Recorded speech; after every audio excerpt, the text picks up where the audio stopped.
회사가 내 것이 되면 그 멍청한 여자는 바로 이혼이야.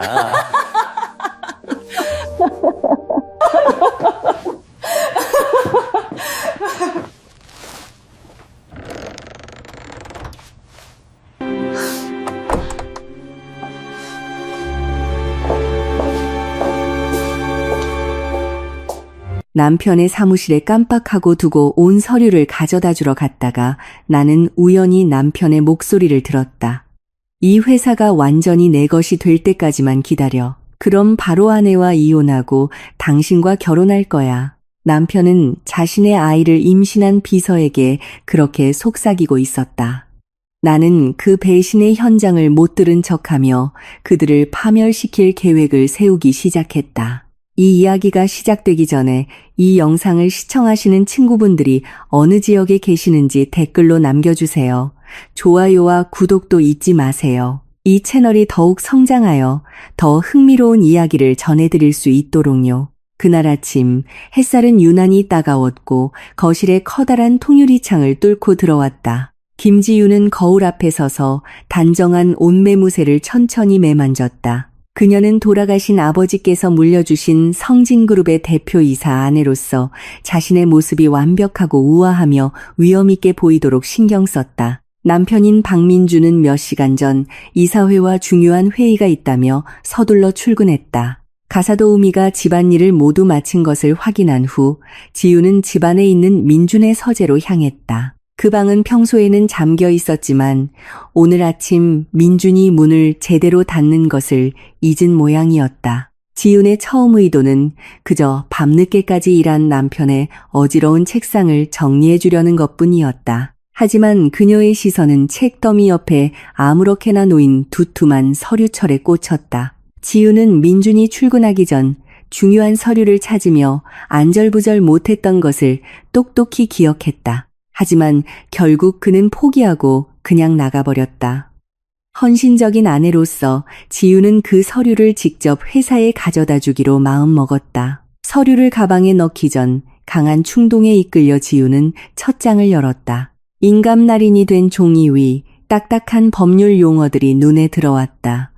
그 서류의 제목을 읽는 순간 지윤의 심장이 떼는 듯했다. 그것은 주식 일방 양도 계약서 초안이었다. 돌아가신 아버지께서 지윤에게 물려주신 회사의 대주주 지분 전부를 그녀 몰래 박민준의 이름으로 이전한다는 내용이었다. 몇몇 페이지에는 지윤의 서명이 완벽하게 위조되어 있었다.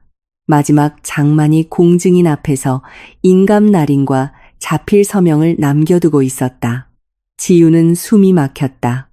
그녀가 그토록 사랑하고 아버지의 유지를 이어갈 사람이라 믿었던 남자가 바로 자신의 집안에서 거대한 강도질을 계획하고 있었던 것이다. 지유는 남편의 의자에 주저앉았다.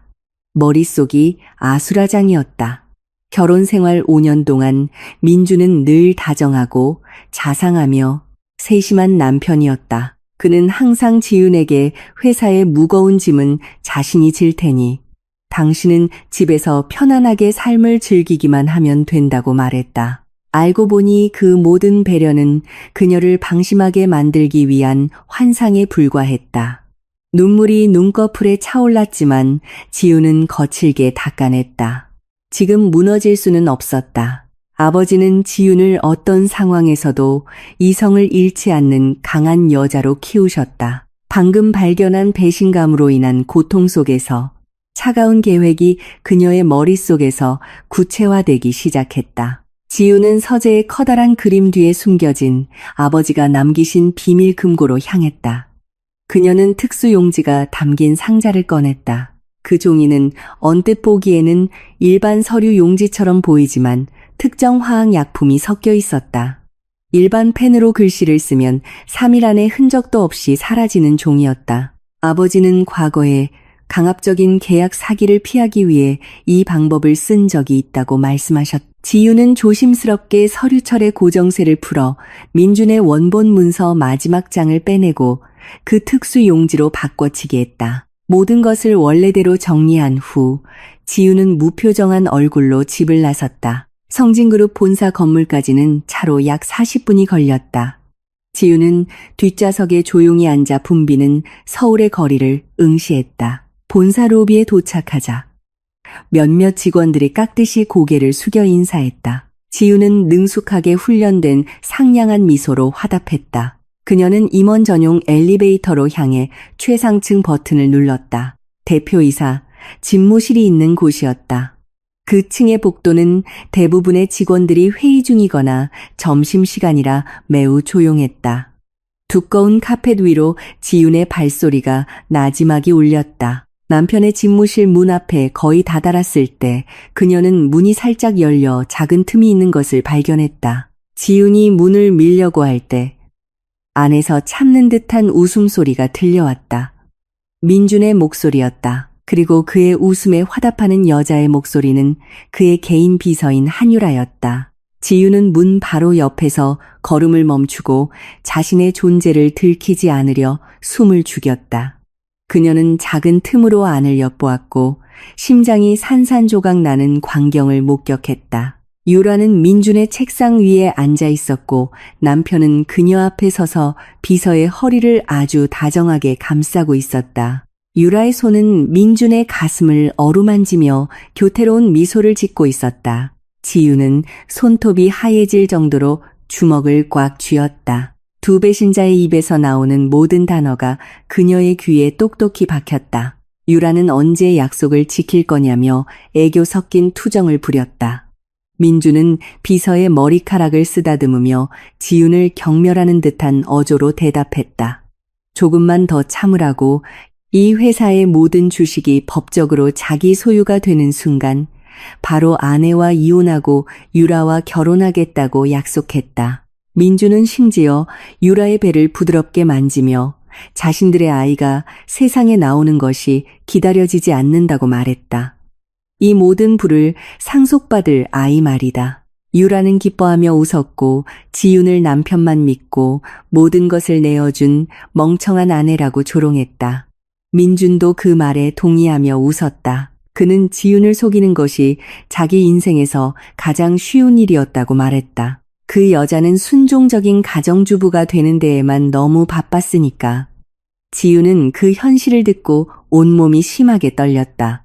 남편이 아버지의 재산을 훔치려는 도둑일 뿐만 아니라 자신의 비서를 임신시킨 간통남이라는 사실. 속이 메스꺼워졌다.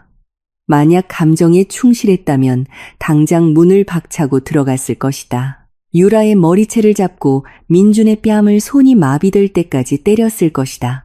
전 직원 앞에서 그들의 명예를 박살내는 난장판을 만들 수도 있었다. 하지만 지윤의 명석한 두뇌는 섣부른 행동은 그들에게만 이로울 뿐이라고 경고했다. 지금 화를 내면 민주는 자신의 계획이 들통난 것을 알게 될 것이고 그 교활한 남자는 사실을 왜곡하거나 다른 방법으로 회사를 강탈하려 할 것이다. 지윤은 그들에게 그런 만족감을 줄 생각이 없었다. 그들은 대중 앞에서 망신당하는 것보다 훨씬 더 고통스러운 파멸을 당해야 마땅했다. 지윤은 심호흡을 반복하며 심장 박동을 정상으로 되돌렸다. 그녀는 다시 표정을 최대한 차분하고 평온하게 가다듬었다. 소리가 나지 않도록 아주 천천히 움직였다. 지윤은 그 방에서 멀리 뒷걸음질 쳤다. 그녀는 방향을 틀어 아래층의 안내 데스크로 다시 걸어갔다. 지윤은 서류철을 데스크 위에 올려놓고 그곳을 지키던 여직원에게 부드럽게 미소 지었다. 그녀는 그 서류를 남편에게 전달해 달라고 부탁하며 회의가 끝난 후에 주라고 말했다. 급한 일이 생겨서 가봐야 하고 민준의 바쁜 업무를 방해하고 싶지 않다는 핑계를 댔다. 직원은 고개를 끄덕이며 약속했다. 지윤은 몸을 돌려 고개를 꼿꼿이 세운 채 회사 건물을 빠져나왔다. 그녀의 눈에서는 단 한 방울의 눈물도 흐르지 않았다. 그 순간부터 순진하고 순종적이었던 김지윤은 죽었다. 자신을 배신한 자는 누구든 불태워버릴 준비가 된 한 여인으로 다시 태어났다. 그날 밤 집안의 분위기는 마치 폭풍 전야처럼 고요했다. 민주는 매우 기분 좋은 얼굴로 꽤 늦게 귀가했다. 침실에 들어서자마자 그는 침대 가장자리에 앉아 책을 읽고 있는 지윤에게 다가갔다. 민주는 아내를 뒤에서 껴안고 이마에 부드럽게 입을 맞추며 중요한 서류를 사무실에 가져다줘서 고맙다고 말했다. 그 서류는 회사에 막대한 이익을 가져다줄 새로운 고객과의 협력 계약서라고 둘러댔다. 지우는 책을 덮고 남편의 포옹에 화답하며 아주 달콤하게 미소 지었다. 그녀는 남편을 정말 믿음직하고 성실한 남자라고 칭찬했다. 민주는 자신의 속임수가 완벽하게 성공했다고 생각하며 자랑스럽게 웃었다. 그는 아내의 눈빛이 변한 것을 전혀 눈치채지 못했다. 민준이 욕실로 들어가기 위해 몸을 돌렸을 때 지윤은 방 한 구석에 큰 거울에 비친 남편의 그림자를 응시했다. 지윤의 입가에 걸린 달콤한 미소는 서서히 차갑고 소름 끼치는 냉소로 변했다. 마음속으로 지윤은 남편에게 나지막이 속삭였다. 모든 것이 남김없이 산산조각 나기 전에 남은 거짓 행복을 마음껏 즐기라고. 다음 날 민준이 출근하자마자 지윤은 거대한 계획의 첫 단계를 실행에 옮겼다. 그녀는 민준과 유라의 교활함에 맞서기 위해 확실하고 유효한 증거 없이는 혼자 싸울 수 없다는 것을 깨달았다. 지윤은 남편의 사교계와는 거리가 먼 도시 외곽의 한적한 커피숍으로 향했다.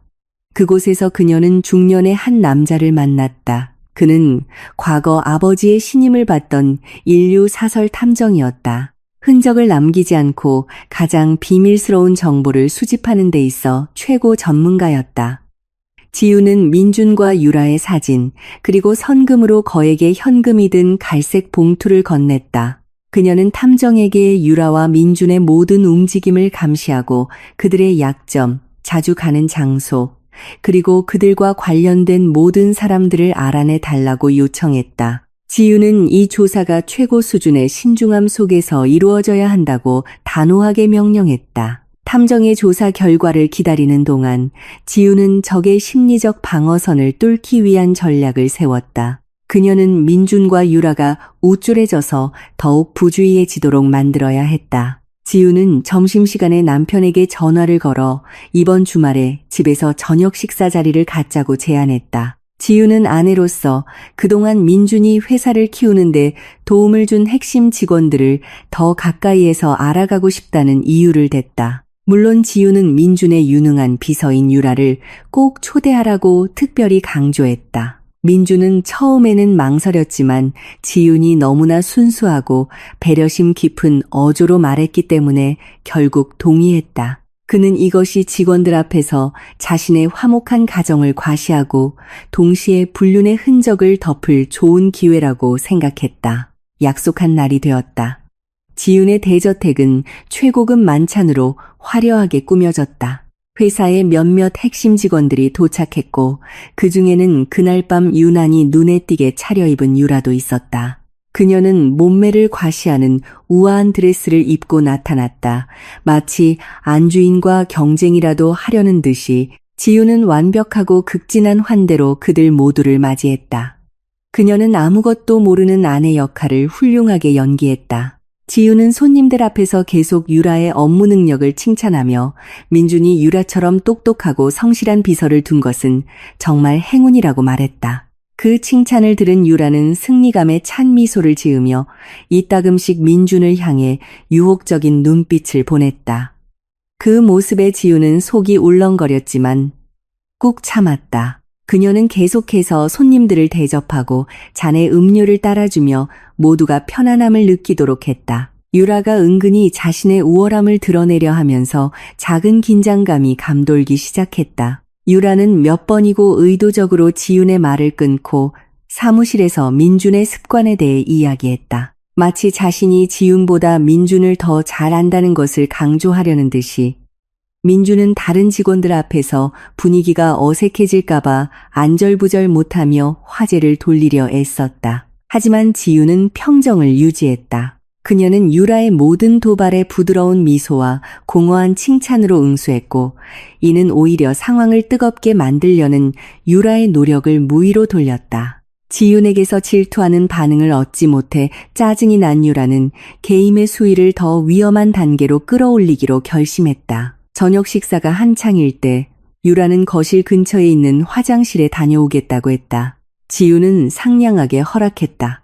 화장실 안에서 유라는 핸드백에서 작은 종이 한 장을 꺼냈다. 그것은 며칠 전 병원에서 받은 그녀의 임신 초음파 사진이었다. 유라는 의도적으로 그 초음파 사진을 세면대 위, 손 세정제, 바로 옆, 누가 들어가든 바로 눈에 띌 만한 곳에 놓았다. 유라는 자신의 집에서 이 비밀스러운 임신 증거를 발견했을 때 지윤의 얼굴이 어떻게 무너지고 히스테릭하게 울부짖을지 상상하며 비릿한 미소를 지었다. 유라는 화장을 고치고 곧 닥쳐올 거대한 폭풍을 기대하며 만족스러운 기분으로 식탁으로 돌아왔다. 잠시 후 한 손님이 실수로 물을 조금 쏟았다. 지유는 즉시 일어나 화장실 근처 수납장에서 깨끗한 행주를 가져오겠다고 말했다. 손님용 화장실을 지나갈 때 지윤의 눈초리에 세면대 위에 놓인 종이 한 장이 들어왔다. 지윤은 안으로 들어가 그 초음파 사진을 집어들었다. 그녀는 그 안에 작은 태아의 모습을 바라보았고 사진 오른쪽 상단에 선명하게 적힌 병원 이름과 환자 이름을 읽었다. 한유라.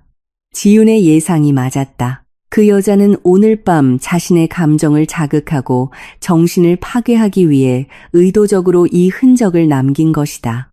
며칠 전이었다면 지윤은 분명 기절했을 것이다. 하지만 오늘 밤 지윤의 이성적인 두뇌는 감정을 훨씬 뛰어넘어 작동하고 있었다.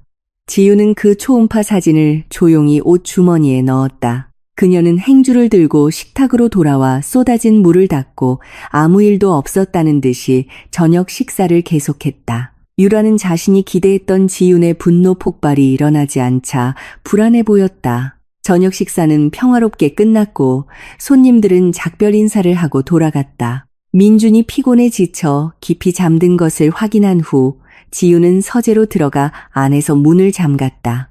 그녀는 유라의 초음파 사진을 꺼내 노트북 옆에 놓았다. 지윤은 컴퓨터 화면에 복잡한 코드들을 입력하기 시작했다. 결혼 전 해외에서 공부했던 정보기술 교육이 이제야 매우 유용하게 쓰였다. 2시간도 채 안 되어 지윤은 초음파 사진에 적힌 산부인과 병원의 보안 시스템을 뚫는 데 성공했다. 지윤은 한유라 이름의 의료 기록을 검색했고 그 여자의 모든 임신 검사 이력을 찾아냈다. 예상 수정일과 태아의 정확한 주수를 읽는 그녀의 눈이 날카롭게 빛났다. 지윤은 휴대폰의 달력을 열었다. 날짜와 주를 매우 꼼꼼하게 역산했다. 그녀는 유라의 임신 주수와 그들의 불륜이 시작된 계기가 된 민준의 해외 출장 일정을 대조했다. 계산 결과에 지윤은 할 말을 잃었다. 유라의 임신 주수는 남편과의 불륜 기간보다 2개월이나 더 길었다. 만약 민준이 유라와 불륜을 시작한 것이 5개월 전이라면 유라의 뱃속 태아는 현재 7개월이었다. 수학은 결코 거짓말을 하지 않았다. 유라가 자랑하고 민준이 자신의 후계자라고 믿는 그 아이는 전혀 남편의 핏줄이 아니었다. 책상 위 휴대폰의 진동 소리가 밤의 정적을 깼다. 아침에 고용한 사설 탐정에게서 메시지가 도착했다. 그는 매우 신속하고 효율적으로 일했다. 메시지에는 간략한 보고서와 고해상도 사진 몇 장이 첨부되어 있었다. 지윤은 첫 번째 사진을 열었다. 한적한 쇼핑몰 주차장에 있는 유라의 모습이 보였다. 그녀는 혼자가 아니었다. 유라는 근무복을 입은 한 남자와 매우 열정적으로 입을 맞추고 있었다. 지윤은 남자의 얼굴을 더 자세히 보기 위해 사진을 확대했다. 지윤은 숨을 멈췄다. 주차장에서 유라와 뜨겁게 포옹하고 있는 그 남자는 매일 민준을 출퇴근시키던 개인 운전기사였다. 지윤은 휴대폰 화면을 오랫동안 응시하다가 나지막이 웃었다. 그 웃음소리는 고요한 밤중에 매우 차갑고 위협적으로 들렸다. 그녀의 적들은 생각보다 훨씬 멍청했고 서로의 등 뒤에서 배신을 저지르고 있었다. 민주는 자신이 지윤을 속였다고 생각하며 똑똑하다고 여겼겠지만 사실 그는 자신의 내연녀에게 철저히 속고 있었던 것이다. 그들을 파멸시킬 첫 번째 퍼즐 조각이 이제 지윤의 손에 단단히 쥐어졌다. 지윤이 남편과 그의 비서의 추악한 비밀을 알게 된 후 며칠이 흘렀다. 호화로운 저택 안에서 지윤은 매우 헌신적인 인생의 동반자 역할을 계속 연기했다. 마치 코앞에서 벌어지는 모든 배신에 눈을 감은 것처럼 그녀는 매일 아침 부드러운 미소로 아침 식사를 차렸고 남편의 출근복을 꼼꼼히 준비했으며 진심 어린 기도로 문 앞까지 배웅했다. 자신이 매우 영리하고 무적이라고 생각하는 민주는 점점 더 과도한 자신감에 빠져들었다. 그는 아내의 부드러움이 실은 자신의 목을 토참의 거미줄이라는 것을 전혀 눈치채지 못했다. 민주는 장인의 유산인 회사를 인수하려는 계획이 순조롭게 진행되고 있다고 느꼈다. 하지만 탐욕은 항상 새로운 먹이를 필요로 했고 민주는 지윤이 준비한 치명적인 함정으로 발을 들여놓기 시작했다. 그날 아침 식당의 분위기는 조금 달랐다. 민주는 주빈석에 앉아 의도적으로 매우 지치고 근심 가득한 표정을 짓고 있었다. 그는 천천히 커피잔을 저으며 이따금씩 무겁게 한숨을 내쉬었다. 식탁에 음식을 차리던 지윤은 곁눈질로 남편의 연기를 지켜봤다. 속으로 지윤은 그 남자가 얼마나 교묘하게 연기하는지 비웃었다. 하지만 지윤은 걱정스러운 표정을 유지했다. 그녀는 민준 옆에 의자를 당겨 우아하게 앉아 남편의 팔을 부드럽게 만졌다. 지윤은 매우 염려하는 목소리로 이렇게 화창한 아침에 무슨 고민이 있어 그렇게 우울해 보이냐고 물었다. 그 질문은 미끼였고 민주는 열정적으로 그 미끼를 물었다. 민주는 아내의 눈을 깊이 들여다보며 가족의 미래를 위해 큰 책임을 짊어진 회사 대표의 얼굴을 했다. 그는 거대한 해외 인프라 프로젝트 기회에 대해 이야기하기 시작했다. 그는 이 프로젝트가 수십 년에 한 번 오는 황금 같은 기회라고 매우 설득력 있는 어조로 설명했다. 만약 회사가 입찰에 성공하여 주요 투자자가 되면 얻게 될 이익은 몇 배가 될 것이며 글로벌 시장에서 회사의 입지는 흔들리지 않을 것이라고 했다. 민주는 시장 분석, 잠재적 이익, 그리고 이 프로젝트가 실현될 경우 그들의 미래가 얼마나 밝을지에 대해 장황하게 이야기했다. 하지만 설명이 끝날 무렵 민주는 다시 무거운 한숨을 내쉬며 절망적인 얼굴로 의자의 등을 기댔다. 그는 성공으로 가는 길을 막는 큰 장애물이 하나 있다고 말했다. 지윤은 고개를 살짝 기울여 혼란스럽지만 남편을 돕고 싶어하는 여성의 표정을 지었다. 그녀는 민준이 계속 불평하도록 유도했다.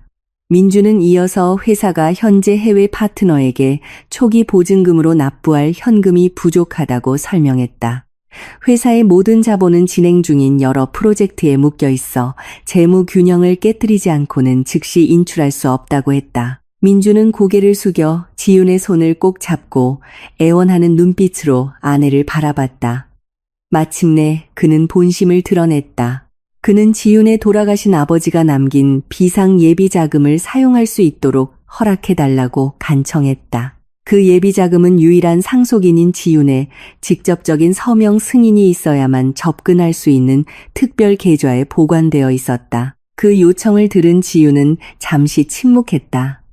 그녀는 자신이 깊이 고민하고 망설이고 있다는 인상을 주기 위해 몇 분간 식당에 침묵이 흐르도록 내버려 두었다. 그 예비 자금은 아버지의 마지막 유언이었다. 회사의 생존을 위협하는 정말 긴급한 상황이 아니면 절대 건드려서는 안 되는 재정적 방어벽이었다. 민주는 온갖 달콤한 말과 거짓 약속으로 계속 설득했다. 그는 자신의 사랑을 걸고 맹세하며 그 자금은 잠시 빌리는 것이며 프로젝트의 막대한 이익과 함께 곧바로 온전히 돌려주겠다고 약속했다. 연기할 시간이 충분하다고 느낀 지윤은 마침내 천천히 한숨을 내쉬며 고개를 끄덕였다. 그녀는 옅은 미소를 지으며 거짓된 확신에 찬 눈빛으로 민준을 바라보며 남편을 전적으로 신뢰한다고 말했다. 지윤은 아버지의 모든 유산은 이제 민준의 것이기도 하며 회사의 영광을 위해 그 자금 인출 서류에 서명할 용의가 있다고 밝혔다. 민주는 기쁨을 거의 감추지 못했다. 그의 눈은 밝게 빛났고 얼굴에는 환한 미소가 번졌다. 그는 즉시 지윤을 꼭 껴안았다. 거듭 감사 인사를 하며 아내의 얼굴에 입을 맞췄다. 민주는 마치 아내가 동의할 것이라고 확신했던 것처럼 서류 가방에서 한 뭉치의 승인 서류를 즉시 꺼냈다. 지윤은 펜을 들고 마지막 페이지를 훑어본 후 인감 날인된 종이 위에 매우 차분한 손놀림으로 서명했다. 민주는 너무 흥분해서 약간 떨리는 손으로 그 서류를 받았다. 그는 내연녀와 함께 사악한 계획을 실행에 옮길 생각에 참을 수 없어 가벼운 발걸음으로 서둘러 출근 인사를 했다. 민준이 몰랐던 것은 그가 방금 얻은 승인이 싫은 지윤이 오래전부터 치밀하게 준비한 거대한 시나리오의 일부였다는 사실이다. 일주일 전 지윤이 불륜과 회사 강탈 계획의 증거를 발견한 직후 그녀는 돌아가신 아버지의 신임받던 오른팔이었던 베테랑 변호사와 비밀리에 만났다. 그 만남은 그들의 계획을 아무도 알 수 없도록 최고 수준의 보안이 갖춰진 밀실에서 이루어졌다. 지윤은 위조된 주식 양도 계약서 초안부터 민준과 그의 비서의 불륜 사진까지 자신이 가진 모든 증거를 변호사에게 털어놓았다. 늙은 변호사는 돌아가신 친구의 딸이 겪은 배신에 크게 분노했다. 그리고 그는 그 탐욕스러운 남자를 뿌리까지 파괴하는데 돕겠다고 맹세했다. 지윤은 그 변호사와 함께 매우 영리하고 치명적인 금융함정을 설계했다. 그들은 민준이 자금 횡령을 위해 해외 비즈니스 파트너를 열심히 찾고 있다는 것을 알고 있었다. 그래서 지윤과 그녀의 변호사는 재벌들의 조세 피난처로 유명한 외딴 섬나라에 합법적으로 등록된 유령 회사를 설립했다.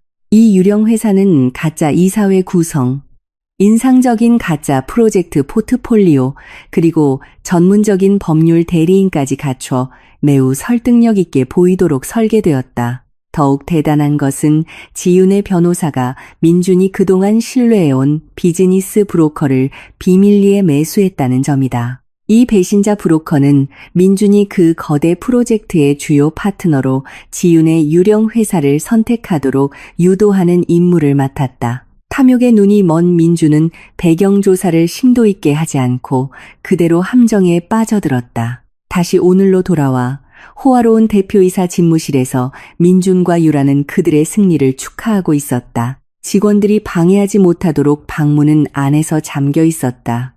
유라는 민준의 무릎에 앉아 그의 목에 팔을 두르고 명랑하게 웃었다. 그들 앞에는 국제은행 거래 과정을 보여주는 대형 컴퓨터 화면이 있었다. 민준은 방금 재무팀에 회사의 모든 비상 예비 자금을 프로젝트 파트너인 해외 회사 계좌로 이체하라고 명령했다. 민준의 계획은 간단하지만 교활했다.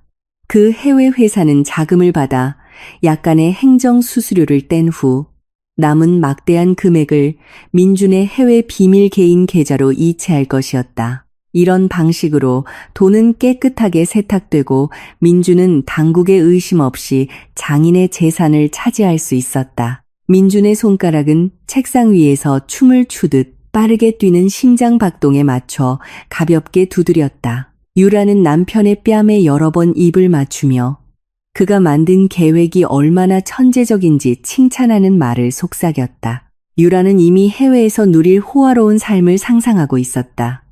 매일 명품을 쇼핑하고 더 이상 일할 필요 없이 웅장한 저택에서 사는 삶. 몇 분이 몇 시간처럼 느껴진 후 민준의 비밀 휴대폰에 알림이 떴다. 그가 개인 계좌를 둔 해외 은행에서 온 메시지였다. 메시지는 그의 비즈니스 파트너로부터의 이체 자금이 성공적으로 계좌에 입금되었음을 확인하는 내용이었다. 휴대폰 화면에 표시된 0의 개수는 너무 길어서 민준의 눈이 휘둥그레졌다. 그는 성공했다. 그는 이제 공식적으로 가장 부유한 남자 중 한 명이 되었다. 자신의 것이 아닌 재산을 매우 깔끔한 방법으로 차지했다. 민준은 유라를 무릎에서 들어 올리고 그들의 새로운 부를 축하하며 방 안에서 작은 춤을 췄다. 그는 다시 의자에 앉았다. 급등한 계좌 잔고를 즐기기 위해 휴대폰의 은행 앱을 열었다. 그는 너무 흥분해서 떨리는 손으로 비밀번호를 입력했다. 화면이 메인 페이지를 로딩하며 엄청난 잔액을 표시했다. 민주는 세상의 왕이 된 것처럼 환하게 웃었다. 하지만 몇 초 후 화면의 모습이 바뀌었다. 은행 앱이 갑자기 자동으로 페이지를 새로 고침했다. 방금 민준을 세상의 왕처럼 느끼게 했던 긴 숫자들은 잠시 깜빡이더니 순식간에 형태를 바꿨다. 민준의 얼굴에서 미소가 얼어붙었다. 그의 피가 씻는 것 같았고 온몸이 싸늘해졌다. 그는 눈을 여러 번 비볐다. 자신이 본 것을 믿을 수 없었다.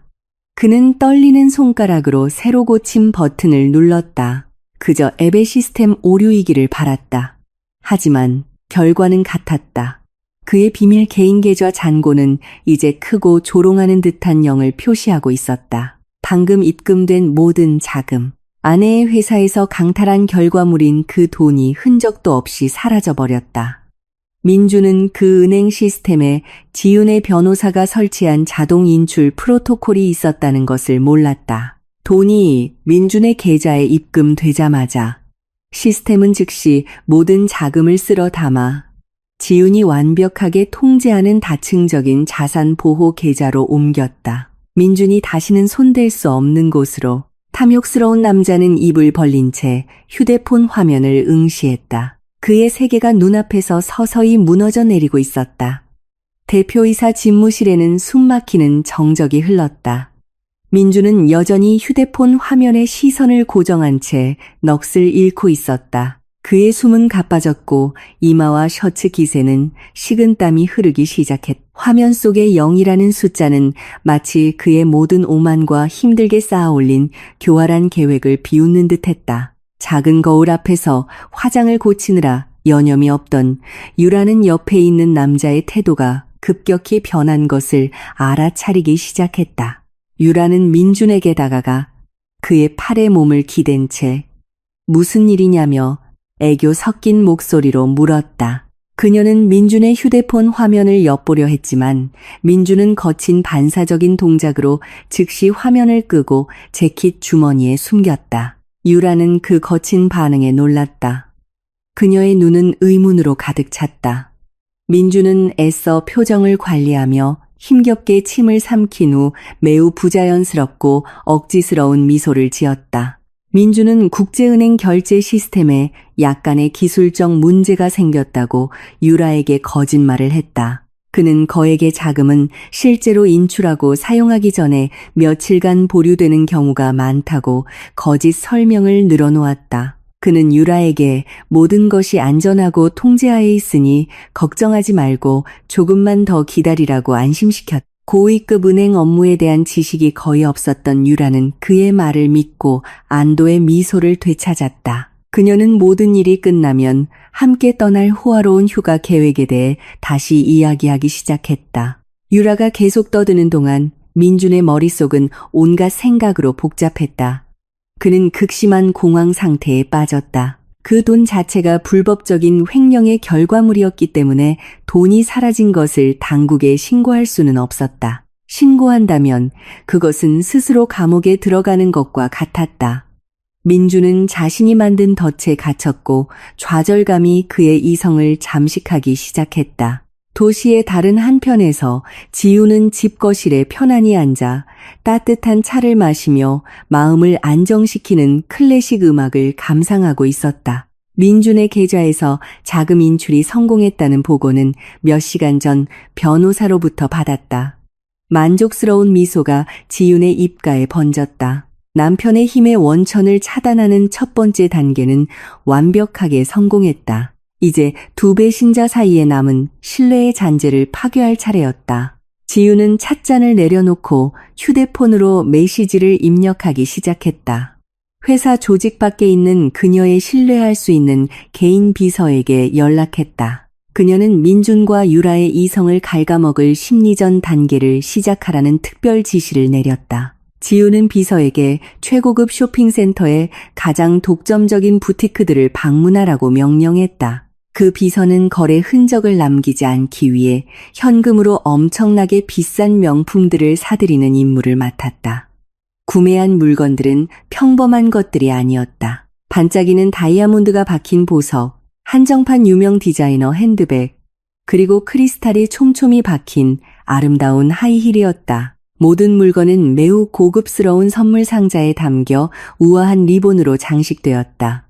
지유는 또한 비서에게 각 선물 상자에 축하 카드를 넣으라고 지시했다. 그 카드들에는 매우 낭만적이고 모호하며 비밀스러운 사랑의 메시지가 담겨 있었다. 메시지들은 당신의 비밀팬, 당신의 진정한 남자 또는 언제나 당신의 손길을 그리워하는 사람과 같은 애매한 호칭을 사용하여 보낸 사람의 이름을 명확히 밝히지 않았다. 이 고급스러운 선물 꾸러미들은 이후 특별 택배를 통해 정기적으로 유라가 사는 개인 오피스텔 주소로 직접 배달되었다. 다음 날 오후 퇴근 시간이 끝난 후 민주는 유라의 오피스텔에 들르기로 했다. 수백억 원의 돈이 아무런 설명 없이 증발해버린 것을 생각하니 머리가 지끈거리고 가슴이 답답했다. 그는 자신의 비즈니스 브로커에게 여러 번 전화했지만 남자의 번호는 이미 없는 번호였고 행방을 알 수 없었다. 민주는 내연녀의 품에서 잠시나마 평온을 얻을 수 있기를 바라며 유라의 오피스텔을 찾았다. 그러나 그가 호화로운 오피스텔 거실로 들어섰을 때 그를 맞이한 광경은 그의 분노를 끌어오르게 했다. 유리 테이블 위에는 이미 개봉된 여러 개의 고급 선물 상자들이 흩어져 있었다. 다이아몬드 목걸이가 고급 주택 한 채 값에 해당하는 디자이너 가방 옆에 놓여 있었다. 유라는 큰 거울 앞에 서서 행복에 가득 찬 빛나는 얼굴로 그 다이아몬드 목걸이를 착용해보고 있었다. 민주는 걸음을 멈췄다. 그의 눈은 그 명품 선물 더미를 날카롭게 응시했다. 그는 최근 몇 주 동안 유라에게 그렇게 비싼 물건들을 사준 적이 없다는 것을 확실히 알고 있었다. 특히 지금은 사라진 돈 때문에 골치가 아픈 상황이었다. 의심이 즉시 민준의 마음을 뒤덮었다. 그는 테이블로 다가가 바닥에 떨어진 축하 카드 한 장을 집어들고 그 안에 낭만적인 메시지를 읽었다. 민준의 턱이 굳어졌다. 맹목적인 질투와 회사의 자금 손실로 인한 불안감이 민준의 감정 통제력을 잃게 만들었다. 그는 그 카드를 테이블 위로 내동댕이 쳤고 그 소리에 유라는 깜짝 놀랐다. 민주는 즉시 유라에게 고압적인 어조로 질문을 퍼부으며 이 모든 명품들이 어디서 났는지 그리고 감히 자신의 내연녀에게 낭만적인 선물을 보낸 개자식이 누구인지 설명하라고 다그쳤다. 유라는 민준의 갑작스러운 분노에 깜짝 놀랐다. 그녀는 즉시 다이아몬드 목걸이를 풀고 불안한 목소리로 남편을 진정시키려 애썼다. 유라는 그 소포들을 누가 보냈는지 전혀 모른다고 맹세했다. 그녀는 그 물건들이 신원불명의 택배를 통해 그냥 배달되었다고 둘러댔다. 아마도 어떤 비밀 팬이 주소를 잘못 보냈거나 관심을 끌려는 비즈니스 파트너가 있을 것이라고 추측했다. 하지만 그 이유들은 민준의 귀에 매우 비논리적으로 들렸다. 속이는 데 익숙한 남자는 이제 자신이 그동안 믿어왔던 여자에게 역으로 속고 있다고 확신했다. 민주는 유라를 의심과 혐오가 가득한 눈으로 바라보며 한마디 말도 없이 문을 매우 세게 쾅 닫고 오피스텔을 떠났다. 민준이 떠난 후 유라는 매우 당황스럽고 혼란스러웠다. 그녀의 마음은 즉시 한 사람에게로 향했다. 그녀는 즉시 그동안 비밀스러운 내연 관계였던 민준의 개인 운전기사에게 연락했다. 유라는 그 남자에게 인적이 드문 한적한 공원에서 만나자고 요청했다. 그들이 만났을 때 유라는 즉시 제복을 입은 그 남자를 몰아붙이며 민준을 의심하게 만드는 눈에 띄는 선물을 보내는 어리석은 짓을 했다고 비난했다. 운전기사는 그 비난에 깜짝 놀라 눈을 동그랗게 떴다. 그는 격렬하게 부인하며 자신의 한 달 월급으로는 그 명품 가방의 끈조차 살 수 없으며 하물며 다이아몬드 보석은 말할 것도 없다고 말했다. 그는 유라의 오피스텔에 아무것도 보낸 적이 없다고 맹세했다. 운전기사의 부인은 유라를 더욱 혼란스럽게 만들었다. 만약 그 운전기사가 보낸 것이 아니라면 대체 누구란 말인가? 보이지 않는 곳에서 누군가가 자신의 삶을 가지고 장난치고 있으며 모든 발걸음을 감시하고 있다는 두려움이 유라의 마음속에 스며들기 시작했다. 한편 여전히 질투와 의심의 불길에 휩싸인 민주는 극단적인 조치를 취하기로 결심했다. 그날 밤 유라가 오피스텔에서 샤워를 하는 동안 민주는 침대 위에 놓인 그녀의 휴대폰을 몰래 집어들었다. 민주는 능숙하게 매우 정교한 숨겨진 도청 앱을 유라의 휴대폰에 다운로드하고 설치했다. 이 앱은 음성 통화를 녹음하고 모든 문자 메시지를 소유자가 모르게 즉시 민준의 휴대폰으로 전달할 것이었다. 민주는 휴대폰을 원래 위치에 다시 놓고 유라가 욕실에서 나왔을 때 잠든 척했다. 그날 밤부터 민주는 자신의 내연녀의 모든 움직임과 비밀스러운 대화를 계속 감시하는 스토커가 되었다. 이틀 후 민준의 의심은 마침내 결실을 맺었다. 비록 그가 들은 결과는 매우 치명적인 오해였지만 말이다. 그가 사무실에 있을 때 민준의 휴대폰에 있는 도청 앱은 유라가 발신 통화를 하고 있다는 알림을 보냈다. 민주는 즉시 이어폰을 끼고 그 대화를 주의 깊게 들었다. 매우 당황하고 압박감에 찬 유라의 목소리가 들렸다. 유라는 의사 선생님이라고 부르는 누군가와 통화하고 있었다. 그녀는 상대방을 꾸짖으며 그들의 비밀 검사 결과를 조금의 실수도 없이 즉시 처리하라고 요구하고 있었다. 유라는 위협적으로 소리치며 만약 이 비밀이 탄로나면 그 의사의 목숨도 자신과 함께 날아갈 것이라고 말했다. 유라는 이것이 민준의 모든 재산을 차지할 마지막 기회라는 말을 계속 반복했다. 전화기 너머로 민준이 들은 내용은 그의 피를 머리끝까지 끓어오르게 했다. 그는 유라가 전화한 의사가 그녀가 임신한 아이의 유전자 검사 결과를 위조하기 위해 내수한 산부인과 의사라는 사실을 몰랐다. 질투의 독과 명품 선물을 보낸 남자에 대한 상상으로 가득 찬 민준의 마음속에서 그는 전혀 다른 결론을 내렸다. 민준은 유라가 자신의 비밀 애인과 이야기하며 그의 재산을 차지하고 어쩌면 그의 목숨까지 해칠 사악한 음모를 꾸미고 있다고 생각했다. 모든 거짓 정보 조각들이 민준의 머릿속에서 합쳐져 유라가 등 뒤에서 자신을 물어뜯을 준비를 하는 독사라는 이미지를 만들어냈다. 다음 날 아침 사무실에서 그들 사이의 긴장감은 더 이상 참을 수 없는 정점에 달했다. 민주는 유라를 자신의 사무실로 불러들여 즉시 문을 굳게 잠갔다. 서론 없이 민주는 즉시 유라를 탐욕스럽고 이중적인 배신자라고 비난했다. 그는 어제 전화로 이야기한 비밀의 남자가 누구이며 자신을 파멸시키기 위해 어떤 추악한 계획을 꾸미고 있는지 소리치며 물었다. 민준의 비난의 의도를 전혀 이해하지 못한 유라는 자신을 변호하려 했다. 그녀는 오히려 같은 높은 톤으로 반박하며 오만한 태도로 자신 없이는 민준이 결코 이 회사를 차지할 수 없었을 것이라고 상기시켰다. 유라는 민준이 자신의 후계자라고 믿는 아이에 대한 통제권을 자신이 쥐고 있다고 느끼며 그를 역으로 도전했다. 그 오만한 도전을 듣자 민준의 인내심은 마침내 끊어졌다. 남자는 붉게 충혈된 눈으로 앞으로 나아갔다. 손을 높이 들어올려 방 전체에 울려 퍼지는 강한 따귀를 정확히 유라의 뺨에 날렸다. 여자는 바닥에 쓰러져 붉어진 얼굴을 감싸 쥐고 눈앞에 남자를 증오에 가득 찬 눈으로 바라보았다. 그들의 범죄 동맹의 첫 번째 큰 균열은 마침내 지윤이 조종한 보이지 않는 개임에 의해 완벽하게 만들어졌다. 사무실에서의 따귀 사건 이후의 날들은 지윤과 민준의 가정에서 가장 조용하면서도 가장 긴장된 시기였다. 민준은 더 이상 닫힌 침실 안에서 다정한 남편인 척하지 않았다. 그는 종종 지독한 담배 냄새를 풍기며 매우 늦게 귀가했고 얼굴은 항상 굳어 있었다. 그의 머리는 쌓여가는 빚과 아직 범인을 찾지 못한 회사 비상자금 손실에 대한 두려움으로 가득했다.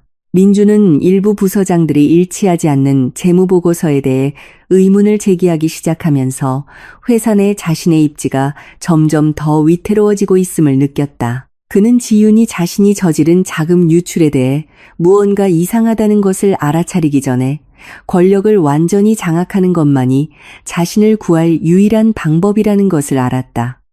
민주는 자신의 범죄 흔적을 모두 덮기 위한 절대적인 권한을 갖기 위해 아내를 이사회 의장 자리에서 몰아내야 한다고 느꼈다. 민주는 지윤을 회사 직위에서 해임하는 단일 안건으로 임시 주주총회를 개최할 계획을 세우기 시작했다. 그는 법적으로 지윤이 여전히 주요 상속인으로서 상당한 의결권을 가지고 있기 때문에 혼자서는 이 일을 할 수 없다는 것을 알았다. 그래서 민주는 다른 3명의 대주주에게 비밀리에 접근하기 시작했다. 그는 대중에게 알려지지 않도록 매우 은밀한 사적인 장소로 그들을 초대했다. 그곳에서 민주는 매우 더러운 협상을 벌였다. 그는 지윤을 몰아내는데 찬성표를 던져준다면 그 주주들의 가족에게 훨씬 더 큰 이익 배분과 전략적 위치를 약속했다. 민주는 심지어 몇몇 어두운 인맥에게서 고금리로 빌린 거액의 현금으로 그들을 매수했다. 개인의 이익에만 관심이 있던 그 주주들은 마침내 민준의 편에 서기로 동의했다. 지윤은 사설탐정과 개인 비서가 보내온 보고서를 통해 남편의 모든 움직임을 감시하고 있었다. 그녀는 민준이 언제 그 주주들을 만났고 남편이 그들에게 무엇을 약속했는지 정확히 알고 있었다. 하지만 지윤은 깊은 호수 표면의 물처럼 평온을 유지했다. 임시 주주총회 소집 통지서가 그녀의 손에 도착했을 때도 아무런 반응을 보이지 않았다. 지윤은 오히려 마쿠에서 훨씬 더 전략적인 일을 하느라 바빴다. 몇 주 동안 지윤은 민준의 비밀 계좌에서 인출한 자금을 사용하여 실은 파산 직전에 있던 그 세 주주의 여러 사업체를 구하는 데 사용했다. 민준이 모르는 사이에 그 세 사람의 회사들은 부실 경영과 누적된 부채로 심각한 위기를 겪고 있었다. 지윤은 익명의 구원자로 나서 신선한 자금을 투입하고 가족 변호사의 도움을 통해 그들의 재정적 혼란을 해결해 주었다. 마침내 임시 주주총회 당일이 되었다. 회사 건물 최상층의 대회의실은 임원들과 주주들로 가득 찼다. 민주는 마치 전투가 시작되기도 전에 이미 승리한 것처럼 매우 자신감 있는 얼굴로 의장석에 앉았다. 유라는 방 한구석에 서서 방금 들어선 지윤을 향해 비웃는 미소를 보냈다. 지윤은 단정하게 정리된 복장으로 매우 우아하게 걸어 들어왔다. 그녀의 얼굴에는 조금의 망설임도 없었다. 그녀는 맑고 차분한 목소리로 모든 사람에게 인사하고 자리에 앉았다. 민주는 아내의 명예를 심각하게 훼손하는 긴 연설로 회의를 시작했다. 그는 지윤이 회사를 경영하는 데 무능하고 사무실에 거의 출근하지 않으며 자신이 계획한 사업 확장의 장애물이라고 비난했다. 민주는 매우 도발적인 어조로 말하며 회의실의 모든 사람들이 공동의 이익을 위해 지윤의 직위를 즉시 박탈해야 한다는데 동의하도록 영향을 미치려 했다. 거짓으로 가득 찬 연설이 끝난 후 투표의 시간이 되었다. 민주는 자신이 이미 매수한 3명의 주주를 승리의 신호가 가득한 눈빛으로 바라보았다. 그는 몇 분 안에 지윤이 모든 것을 잃고 자신의 회사에서 이방인이 될 것이라고 확신했다. 투표는 공개적으로 진행되었다. 첫 번째 주주가 일어나 자신의 표를 밝혔다. 그러나 민준의 예상과 달리 그 사람은 오히려 지윤을 전적으로 지지하며 해임 제안을 거부한다고 밝혔다. 민주는 자신의 귀를 의심하며 깜짝 놀랐다. 그는 두 번째 주주를 쳐다봤지만 결과는 같았다. 두 번째 사람도 지윤의 리더십과 감독하에 회사의 안정성이 훨씬 더 잘 유지되었다고 말했다. 세 번째 주주마저 지윤을 지지하는 표를 던지자 회의실 분위기는 매우 소란스러워졌다. 민주는 분노와 극심한 혼란으로 붉어진 얼굴로 자리에서 일어났다.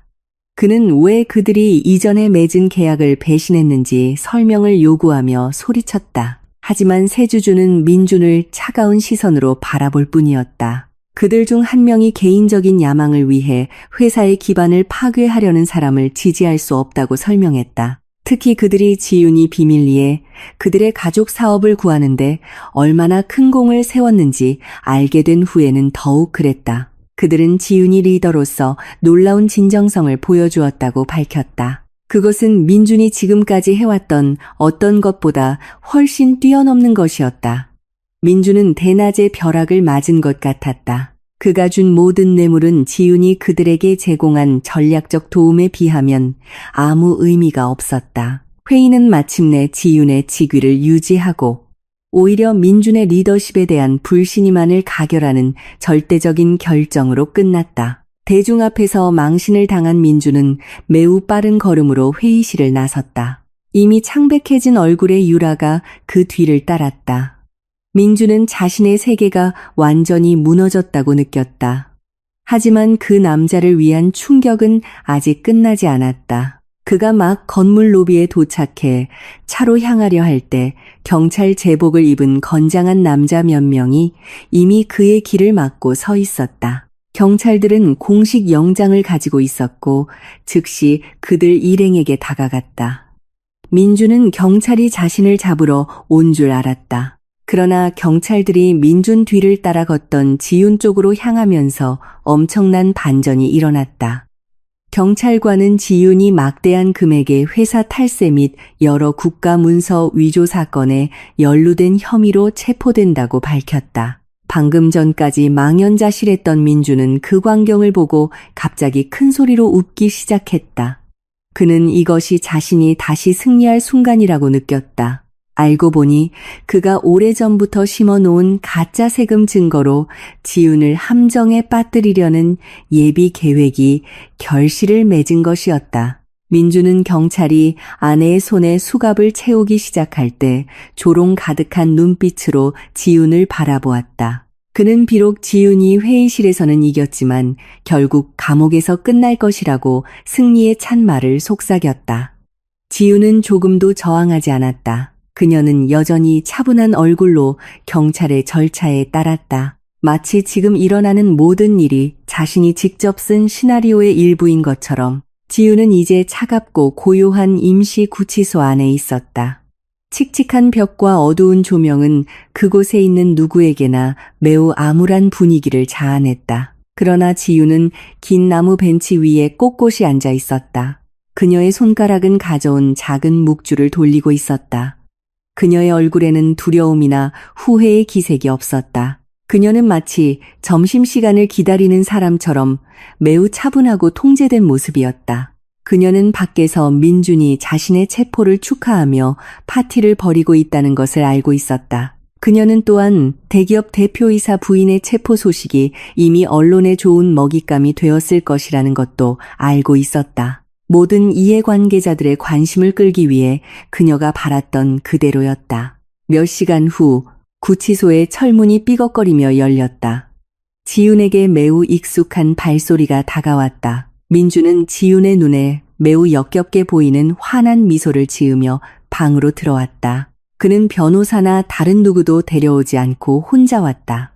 그는 자신의 승리의 순간을 직접 즐길 필요가 있다고 느꼈기 때문이다. 민준은 간방 앞에 서서 쇠창살 너머로 아내를 바라보았다.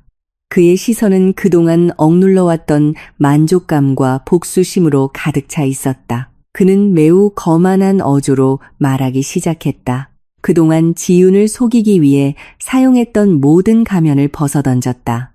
그는 그 모든 가짜 세금 증거를 조작한 것이 자신이라고 자백했다. 모든 잘못이 대주주인 지윤에게 향하도록 재무 보고서를 조작한 것도 자신이었다. 민주는 부엌과 집안일밖에 모르는 지윤 같은 여자를 속이는 것이 얼마나 쉬웠는지 비웃으며 말했다. 그는 심지어 처음부터 지윤과 결혼한 목적이 단지 그녀 가족의 부를 얻고 여자가 이끌기에는 부적합하다고 생각했던 회사를 차지하기 위해서였다고 자랑스럽게 인정했다. 민주는 유라와의 불륜이 이미 몇 년째 지속되어 왔다는 것부터 지윤이 장기 징역형을 선고받은 후 즉시 이혼할 계획까지 자신의 모든 배신을 상세히 털어놓았다. 민주는 증인이나 녹음 장치가 없을 것이라고 생각한 구치소 안에서 말하는 것이 매우 안전하다고 느꼈다. 그는 곧 지윤의 모든 자산이 국가에 의해 몰수될 것이며 자신은 유라와 함께 세운 새로운 회사를 통해 그 자산들을 되사는 영웅으로 나타날 것이라고 말했다. 지우는 민준의 입에서 나오는 모든 문장을 인내심을 갖고 들었다.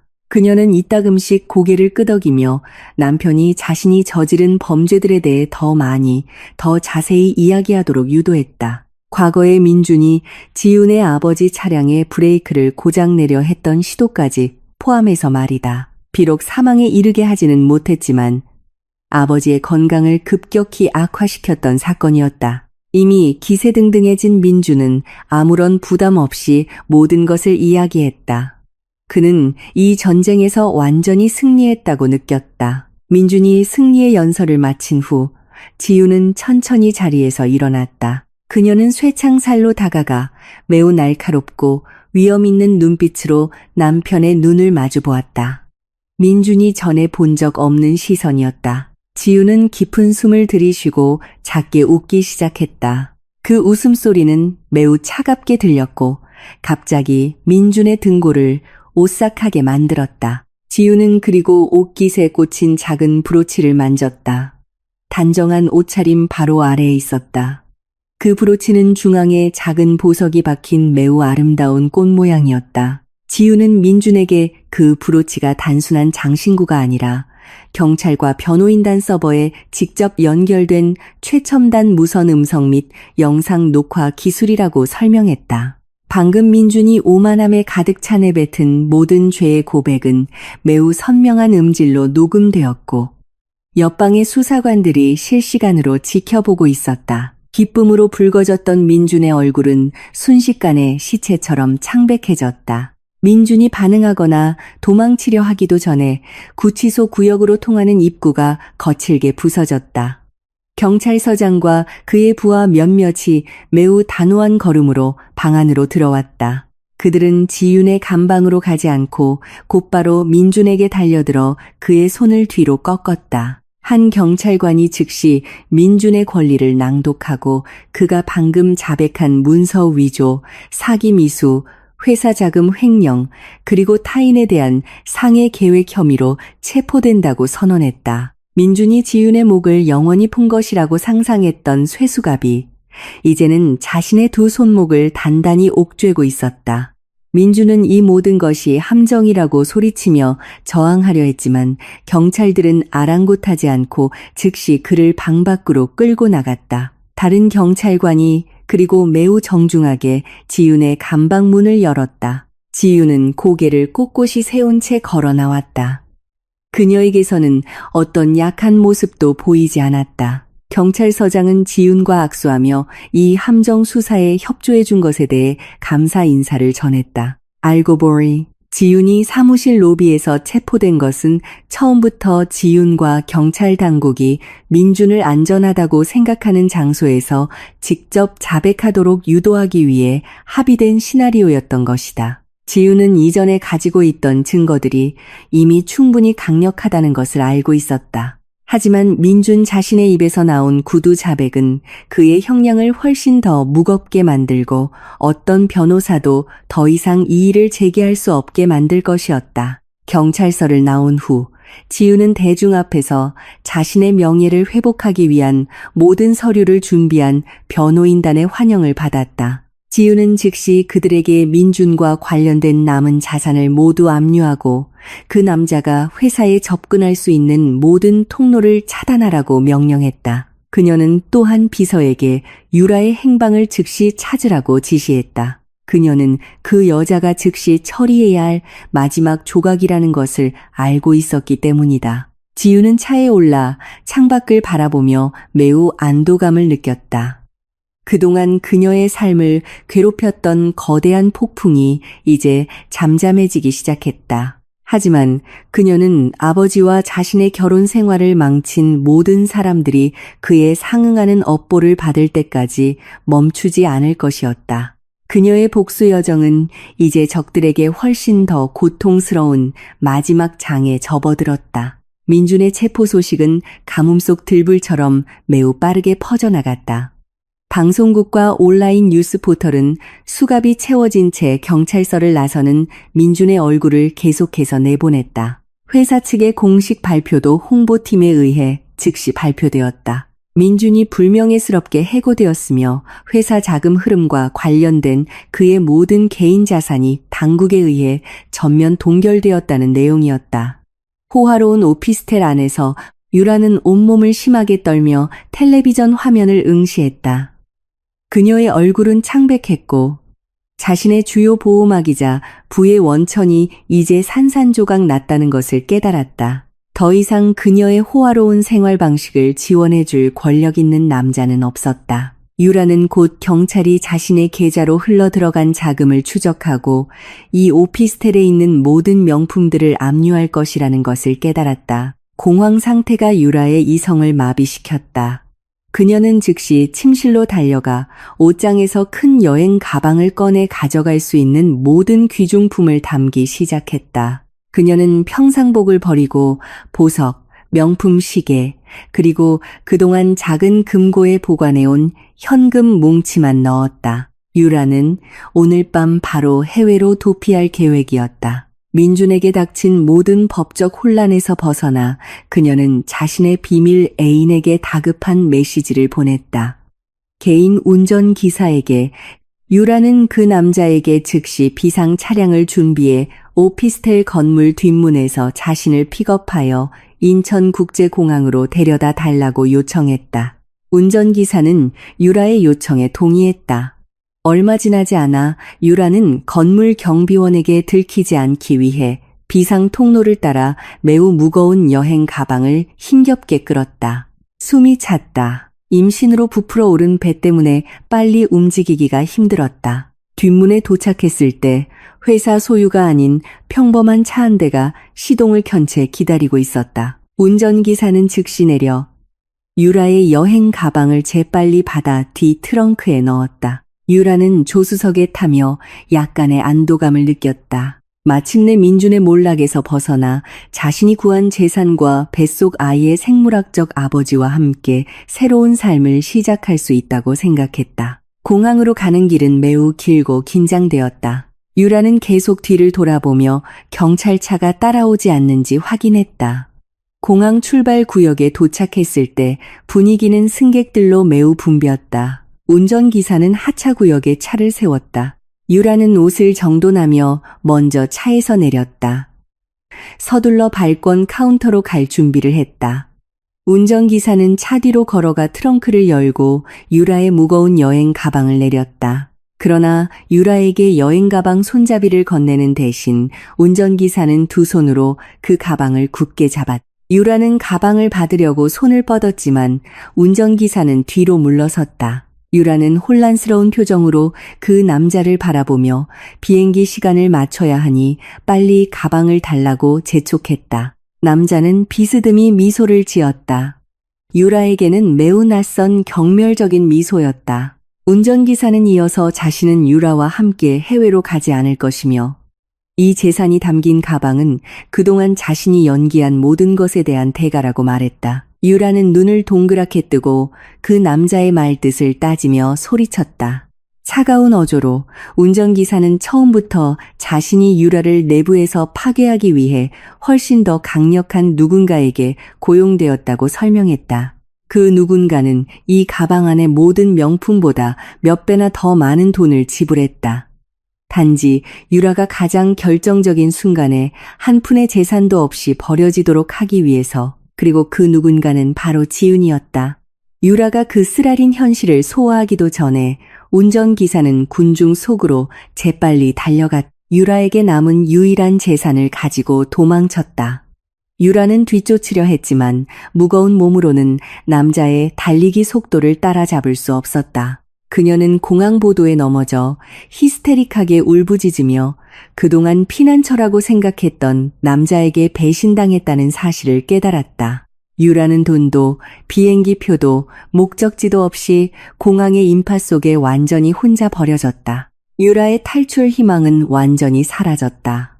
그녀는 남은 힘을 다해 일어나 다시 숨을 곳을 찾기 위해 택시를 잡으려 했다. 그러나 그녀가 몸을 돌렸을 때 그녀의 탈출로는 험상궂은 얼굴과 매우 위협적으로 보이는 가죽옷을 입은 3명의 거구의 남자들에 의해 막혀 있었다. 그 남자들은 거물급 사채업자, 집단의 빚쟁이들이었다. 알고 보니 그동안 유라의 매우 사치스러운 생활 방식은 전적으로 민준이 지원한 것이 아니었다. 유라는 민준의 이름을 담보로 삼고 그의 서명을 위조하여 그 사채업자 집단으로부터 불법적으로 거액의 현금을 빌렸던 것이다. 이제 민준이 감옥에 가고 그의 모든 재산이 압류되었기 때문에 사채업자들은 유라에게 직접 빚을 받으러 온 것이었다. 빚쟁이 집단의 두목은 유라의 팔을 매우 강하게 잡았다. 위협적인 어조로 돈을 갚을 수 없으니 다른 방법으로 빚을 갚아야 한다고 속삭였다. 유라는 공항의 인파 속에서 강제로 끌려가 사치를 잃는 것보다 훨씬 더 끔찍한 새로운 악몽 속으로 들어갔다. 몇 달 후, 민준에 대한 법적 절차는 대중이 매우 기다리던 재판 단계에 접어들었다. 지방 법원의 주 법정은 그 거대한 회사 스캔들의 결말에 궁금해하는 기자, 비즈니스 분석가, 그리고 일반 대중으로 가득 차 보였다. 민준은 수감복을 입고 피고인석에 앉아 있었다.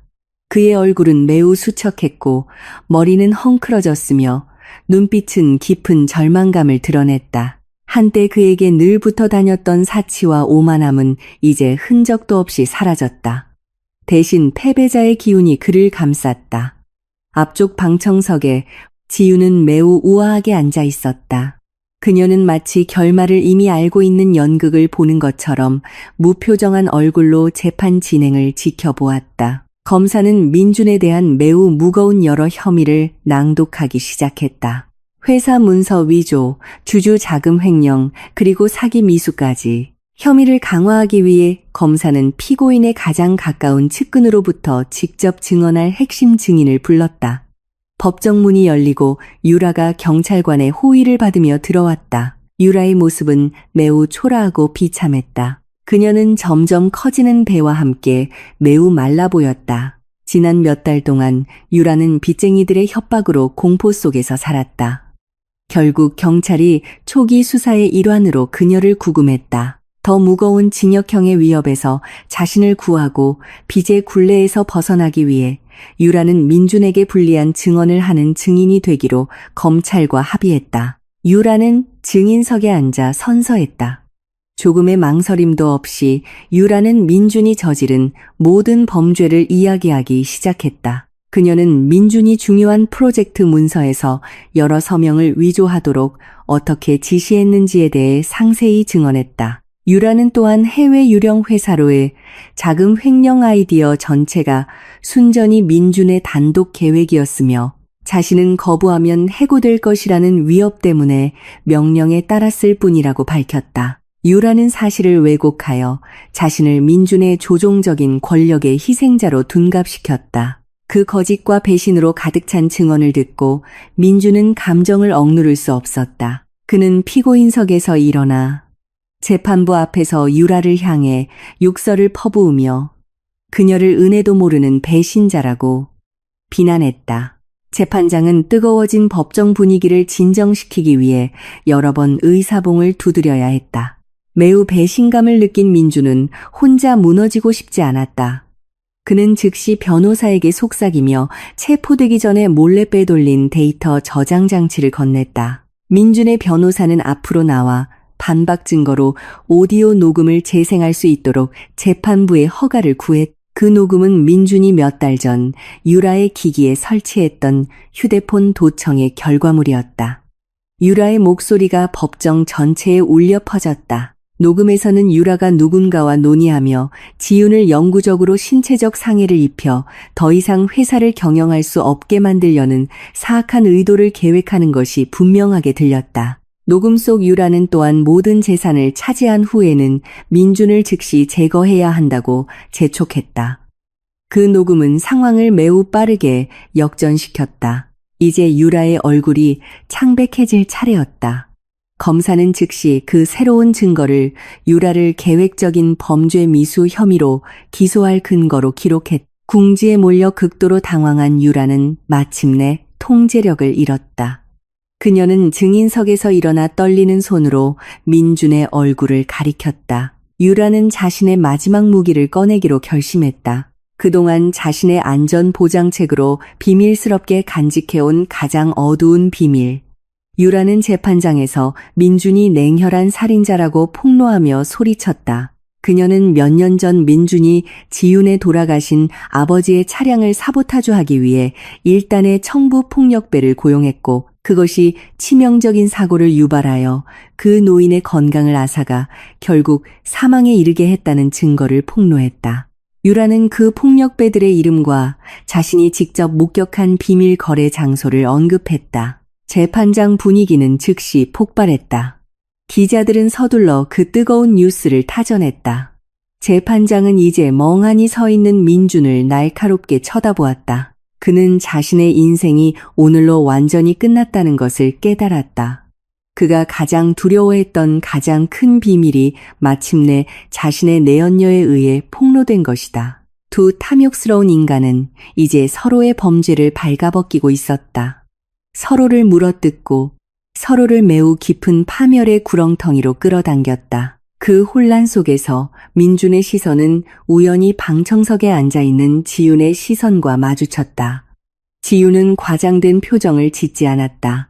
그녀는 단지 눈앞의 두 배신자를 매우 차분한 눈빛으로 바라볼 뿐이었다.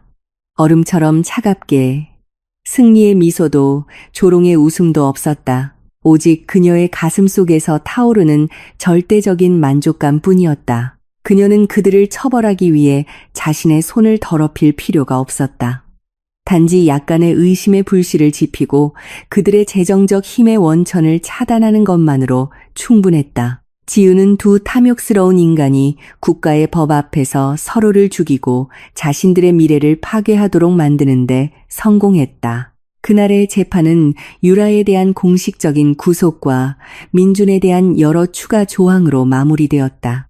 그들 둘 다 매우 오랫동안 바깥 세상을 보지 못할 것임을 확실히 했다. 재판장의 의사봉 소리가 지방 법원 법정 전체에 매우 크게 울려 퍼졌다. 거짓과 탐욕으로 가득했던 긴 여정의 끝을 알렸다. 그 나무 망치 소리는 마치 민준과 유라의 미래에 대한 사형 선고처럼 들렸다. 재판부는 크고 단호한 목소리로 더 이상 이의를 제기할 수 없는 최종 판결을 낭독했다. 민준은 고도의 문서 위조, 주주자금 횡령, 그리고 과거 장인을 해치려 한 사악한 의도 등 여러 계획적인 범죄로 징역 15년을 선고받았다. 한편 신체적 범죄 계획에 가담하고 재무조작 과정을 도운 혐의가 입증된 유라는 징역 8년을 선고받았다. 그 판결에 민준은 텅 빈 눈빛으로 고개를 숙였다. 한편 유라는 히스테릭하게 울부짖었고 결국 법원 경비원들에 의해 밖에서 기다리고 있던 호송차로 강제로 끌려가야 했다. 둘은 비좁은 호송차 감방에 갇혀 고통으로 가득 찬 새로운 삶을 향해 이송되었다. 여자 교도소에서의 삶은 유라에게 엄청나게 힘든 육체적, 정신적 고문이었다. 한때 유명 디자이너의 옷을 입고 고급 레스토랑에서 호화로운 음식을 먹으며 푹신한 침대에서 잠자던 여자는 이제 거칠고 퀴퀴한 냄새가 나는 수감복에 익숙해져야 했다.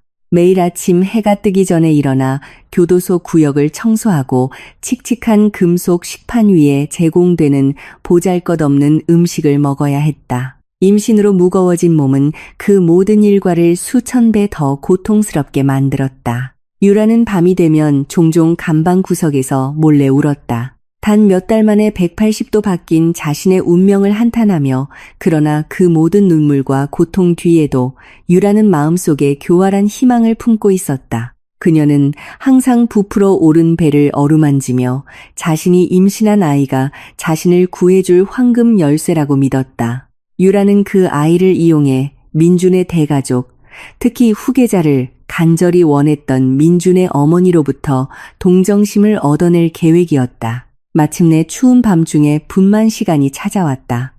유라는 매우 제한적인 의료 장비를 갖춘 교도소 의무실에서 가족 한 명의 동행도 없이 출산했다. 그녀는 몸을 찢는 고통을 갓 태어난 남자아이를 보기 위해 온 힘을 다해 참았다. 아기는 교도소 의무실의 정적을 깨며 힘차게 울었다. 상태가 조금 회복되자마자 유라는 교도관에게 민준의 가족에게 연락해달라고 간청했다. 그녀는 그들 가족의 첫 손주가 태어났으며 아이를 위한 보호권과 생활보장을 요구한다는 메시지를 전달해달라고 요청했다. 출생 소식은 민준의 어머니 귀에 들어갔다. 명예를 중시하고 아들을 몹시 아꼈던 그 노부인은 처음에는 망설였다. 그러나 후계자를 갖고 싶은 욕심에 변호인단을 고용하여 아이의 신분을 처리하도록 했다. 법원은 민준의 가족이 합법적으로 양육권을 인수하기 전에 아이의 혈통을 확인하기 위해 즉시 유전자 샘플 채취를 명령했다. 샘플 채취 과정은 엄격한 감독 하에 이루어졌다. 유라는 의료진이 자신의 아기에게서 샘플을 채취할 때 승리에 찬 미소를 지었다. 그녀는 이미 민준 어머니의 비용으로 더 나은 수감시설로 옮겨지고 자신의 아기는 부유하게 자랄 것이라고 상상했다. 그러나 그 거짓된 행복은 몇 주 후 법원에서 공식적인 검사 결과가 발표되면서 산산조각 났다. 국가 직인이 찍힌 문서는 유라의 심장을 댔게 하는 사실을 명시했다. 유전자 대조 결과, 해당 아기의 유전자 구성과 민준의 유전자 데이터 사이에 0%의 일치율을 보였다. 그 의학적 사실은 유라가 낳은 아이가 전혀 민준의 핏줄이 아님을 절대적으로 증명했다. 그 수치스러운 사실을 알게 된 민준의 가족은 즉시 모든 연락을 끊었다. 민준의 어머니는 심지어 유라에게 욕설과 저주가 담긴 편지를 보내며 감히 그들 가족을 속이려 한 부끄러움도 모르는 더러운 여자라고 불렀다. 유라의 파멸은 거기서 멈추지 않았다. 민준 가족의 거절로 좌절한 그녀에게 마지막 일격이 그녀의 남은 이성을 강타했다. 가정법원은 유라를 자녀 양육권 소송에 출석하도록 소환했다. 유라는 수갑이 채워진 채 법정으로 끌려갔다. 유라는 원고석에 앉아있는 사람을 보고 얼마나 놀랐는지 모른다. 그 남자는 그녀의 전 개인 운전기사이자 아이의 생물학적 아버지였다. 운전기사는 혼자 오지 않았다. 그는 그 도시에서 가장 유능하고 비싼 변호사들로 구성된 팀과 함께 왔다. 평범한 노동자가 고용할 수 없는 법률팀이었다. 유라는 안즉시 지윤이 마쿠에서 다시 움직이고 있다는 것을 깨달았다. 전 상사의 아내는 단지 유라가 남김없이 모든 것을 잃도록 하기 위해 이 모든 법적 절차를 비밀리에 지원하고 있었던 것이다. 재판장 앞에서 운전기사의 변호사는 매우 강력하고 반박할 수 없는 주장을 펼쳤다.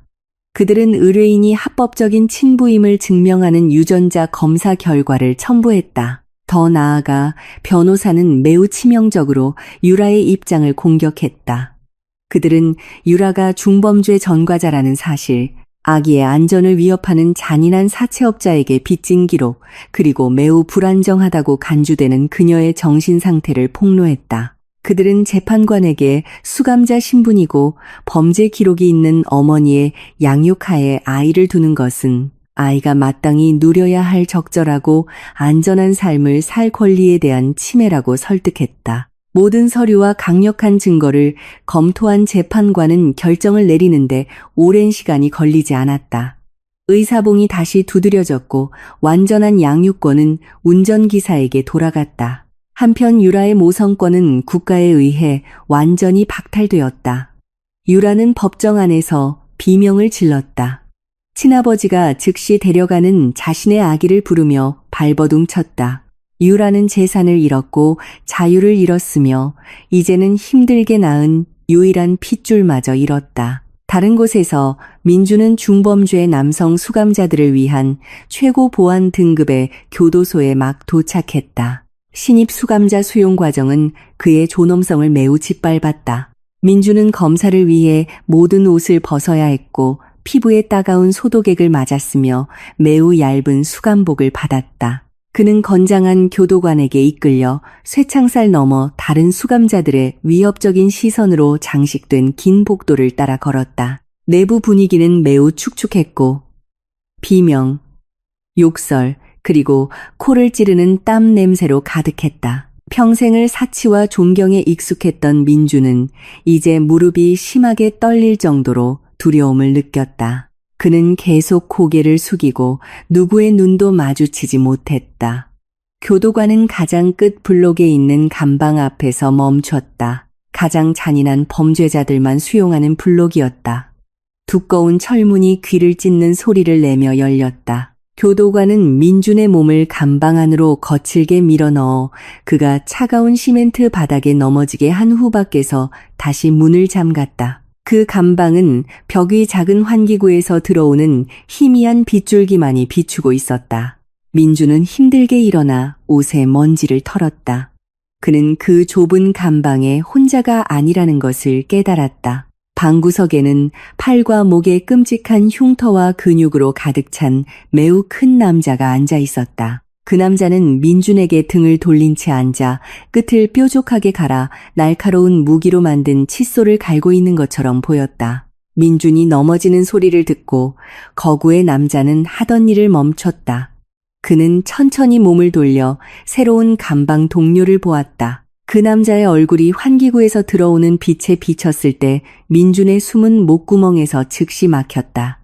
그의 심장은 가슴에서 터져 나올 것처럼 격렬하게 뛰었다. 민준은 그 험상궂은 얼굴을 알아보았다.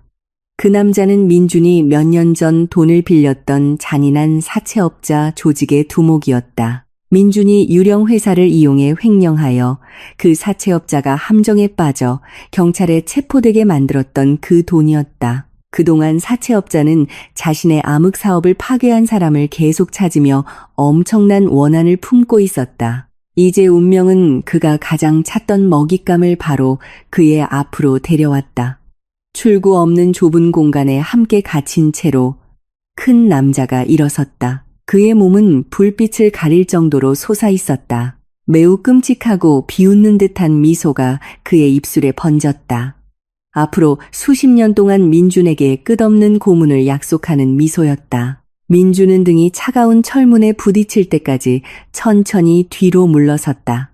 진정한 지옥이 이제 막 시작되었음을 깨달았다. 거대한 폭풍이 지나가고 지윤의 삶에서 모든 기생충을 청소한 지 꼬박 1년이 지났다. 계절이 바뀌었고 이제 이전보다 훨씬 더 견고하게 서 있는 회사의 모습도 그러했다.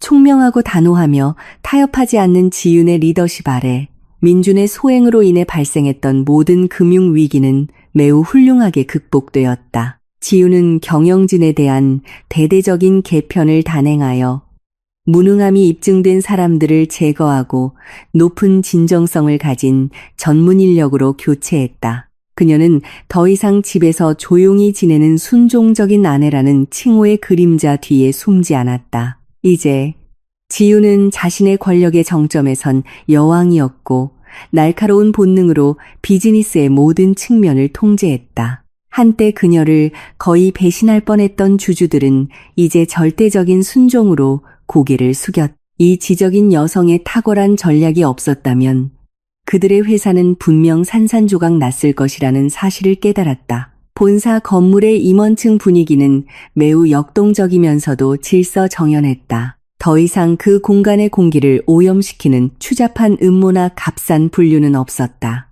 지우는 단단한 원목으로 만들어진 그녀의 거대한 집무용 책상 뒤에 앉아 있었다. 한때 그녀가 남편의 배신 문서를 발견했던 바로 그 책상이었다. 하지만 이제 그 공간은 그녀의 우아하고 미니멀한 취향에 맞게 재단장되었다. 바닥에서 천장까지 뻗은 대형 유리창을 통해 정오의 햇살이 들어왔다. 매우 빛나고 평화로우며 자신감 넘치는 지윤의 얼굴을 비추었다. 그녀는 방금 목표를 훨씬 뛰어넘는 순이익을 기록한 분기평가 회의를 마쳤다. 지윤은 인체공학적 의자에 등을 기대고 깊은 숨을 내쉬며 그동안 항상 빼앗겼던 평온을 즐겼다. 방문이 밖에서 조용히 노크되었다. 매우 전문적이고 재빠른 새로운 비서가 정중하게 들어왔다. 비서는 리더의 서명이 필요한 서류 더미와 사무실 주소로 직접 배달된 몇 통의 개인적인 편지를 가져왔다. 지우는 상냥한 미소로 비서를 맞이했다. 그녀에게 제출된 업무 보고서 서류를 하나씩 검토하기 시작했다. 그녀는 꼼꼼히 읽고 서명을 하고 끝난 서류는 옆으로 치웠다. 모든 업무가 끝난 후 지윤의 시선은 책상 한 구석에 있는 편지 더미에 머물렀다. 대부분은 자선 행사 초대장, 새로운 사업 협력 제안, 그리고 동료들의 축하 인사였다. 그러나 향기로운 종이와 고급 로고가 찍힌 편지 더미 사이에는 최고 보안 등급 교정시설의 우편 소인이 찍힌 칙칙한 봉투가 하나 있었다. 지우는 그 칙칙한 봉투를 천천히 집어들었다. 왼쪽 상단 구석에 매우 지저분하고 떨리는 필체로 민준의 이름이 선명하게 적혀 있었기 때문에 보낸 사람을 추측할 필요가 없었다. 과거 민준의 항상 자신감 넘치고 단정했던 필체와는 매우 달랐다. 지우는 편지 개봉용 칼을 사용하여 봉투를 열고 이미 낡아빠진 종이 한 장을 꺼냈다. 그녀는 한때 자신의 마음을 산산조각냈던 남자가 쓴 문장들을 읽기 시작했다. 그 편지는 위협이나 자기 변명의 편지가 아니라 매우 비참하고 애처로운 탄식이었다. 민주는 매일 감방에서 겪는 모든 고통을 적었다. 그는 감방 동료에게 계속해서 분노의 희생양이 되어 몸이 얼마나 망가졌는지 이야기했다. 그 잔인한 사채업자는 자신의 신체를 끊임없이 고문하는 방식으로 손해배상을 요구했다. 긴 편지에서 민주는 지윤에게 용서를 구걸했다. 그는 기억할 수 있는 모든 달콤한 말을 사용했고 예전에 자주 부르던 애칭으로 지윤을 부르며 결혼 초기의 아름다운 추억을 상기시켰다. 민주는 아내의 자비를 구걸하며 지윤이 자신의 권력과 영향력을 사용하여 교도소장과 이야기해달라고 간청했다. 민주는 격리 감방이나 더 안전한 수감 블록으로 옮겨지기를 원했다. 그는 자신의 목숨이 이미 위태롭고 매일 밤의 고문을 더 이상 견딜 수 없다고 느꼈기 때문이다. 그 남자는 지윤이 자신을 그 사채업자와의 지옥에서 구해준다면 무엇이든 하겠다고 맹세했다. 편지 말미에 민주는 유라 같은 길거리의 자갈돌 때문에 지윤 같은 귀한 보석을 낭비한 것에 대해 깊은 후회를 표했다. 지윤은 그 애처로운 편지를 처음부터 끝까지 얼굴 표정에 변화 없이 읽었다. 한 방울의 눈물도 떨어지지 않았다. 그녀의 마음 속에는 어떤 동정심도 잃지 않았다. 그녀의 마음은 민준이라는 남자에 대해 죽어 있었다. 1년 전 이 방문 뒤에서 이혼과 회사 강탈 계획을 들었던 첫 순간부터 지윤은 오히려 매우 시적인 정의가 작동하고 있음을 느꼈다. 한때 매우 거만하게 모든 것을 빼앗고 지윤을 길거리에서 비참하게 살게 하려 했던 남자 민준이 이제 그녀에게 목숨을 구걸하고 있었다. 카르마는 매우 완벽하게 자신의 임무를 수행했다. 그 조종적인 남자의 가장 약한 지점을 정확히 강타했다. 감방에서의 민준의 고통은 고통, 눈물, 그리고 탐욕 때문에 서서히 빼앗긴 지윤 아버지의 목숨에 대한 합당한 대가였다. 지윤은 그 낡은 편지를 매우 깔끔한 동작으로 다시 접었다.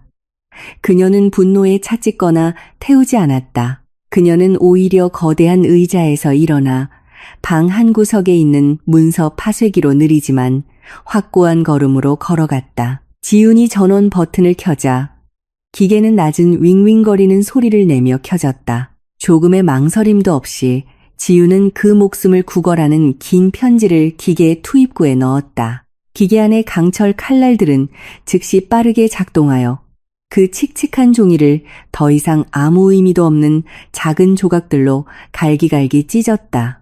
이제 먼지 조각이 되어버린 민준의 희망처럼 지윤은 마지막 종이가 삼켜진 후 기계를 껐다.